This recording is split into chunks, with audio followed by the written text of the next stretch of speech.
बहुत समय पहले राजगीर नाम के गांव में भगवान राम का एक प्राचीन मंदिर हुआ करता था।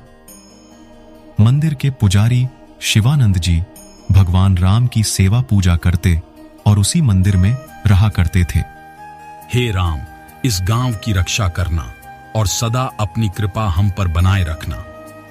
मंदिर में प्रसाद चढ़ाने के साथ साथ आटा, दाल और भोजन बनाने की सामग्री भी चढ़ाते थे, क्योंकि शिवानंद जी नियम पूर्वक भगवान राम को ताजा पकी हुई रसोई का भोग लगाया करते।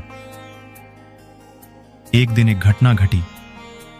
मंदिर की सीढ़ियों पर कोई छोटे से बालक को छोड़कर चला गया। बालक के रोने की आवाज सुन शिवानंद जी वहां पहुंचे। उन्हें एक बालक मंदिर की सीढ़ियों पर रोते हुए मिला।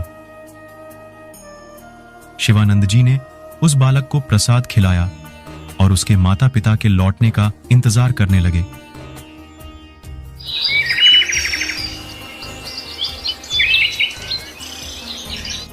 कुछ दिन बीत गए पर कोई नहीं आया। शिवानंद जी ने अब उस बालक को मंदिर में शरण दी और उसका नाम भोले रख दिया। समय के साथ साथ भोले बड़ा हो गया और मंदिर की देखभाल करने लगा। उसने भगवान राम को गरम रसोई बनाकर खिलाने का काम अपने जिम्मे लिया।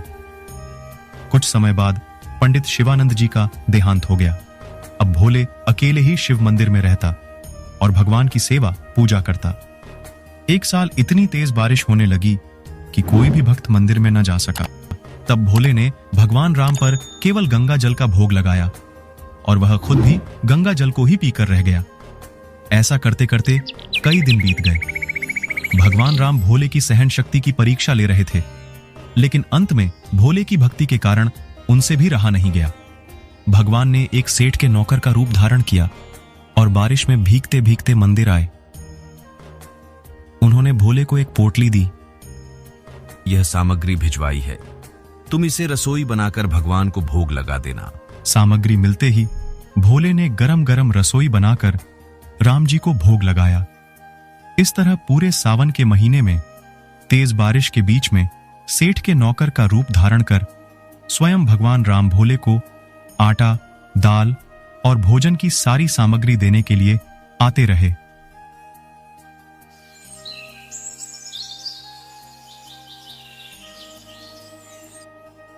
भाई, तुम्हारे सेठ जी बड़े ही धर्मात्मा पुरुष हैं। मैं उनके दर्शन करना चाहता हूं। उन्हें कल स्वयं मंदिर में प्रसाद ग्रहण करने के लिए आने को कहना। भोले का यह अनुरोध सुनकर नौकर बने राम जी चौंक गए। पंडित जी जैसे चल रहा है, चलने दीजिए। सेठ जी सामग्री भेजते रहेंगे और आप भगवान को भोग लगाते रहे। वाह भाई, आपके धर्मात्मा सेठ जी सामग्री भेजकर अपना कर्तव्य कर रहे हैं। मैं भी उन्हें प्रसाद खिलाकर अपना कर्तव्य पूरा करना चाहता हूं। उन्हें कल जरूर आने को कहना। अगर वह कल नहीं आए तो मैं भी सामग्री लेना बंद कर दूंगा। भोले की बातों से प्रसन्न होकर नौकर बने भगवान राम ने भोले को वचन दिया कि कल सेठ जी अवश्य आएंगे। भगवान राम सेठ जी का रूप धारण कर और माता सीता भी सेठानी का रूप लिए उस मंदिर में आ गए। उधर भोले ने सेठ जी को प्रसाद खिलाने के लिए खीर बनाई थी। आप बैठें, मैं अभी भगवान राम को भोग लगाकर आपको प्रसाद परोसता हूं। सेठ सेठानी का रूप लिए राम सीता भोले के आने की प्रतीक्षा करने लगे। भगवान को भोग लगाकर भोले वापस आया, तब उसने सेठ जी को खीर से भरा पात्र परोसा। सेठ बने भगवान राम एक ही बार में पूरा पात्र खा गए। भोले ने जल्दी से पात्र वापस भर दिया। इस तरह भगवान राम की लीला चलती गई।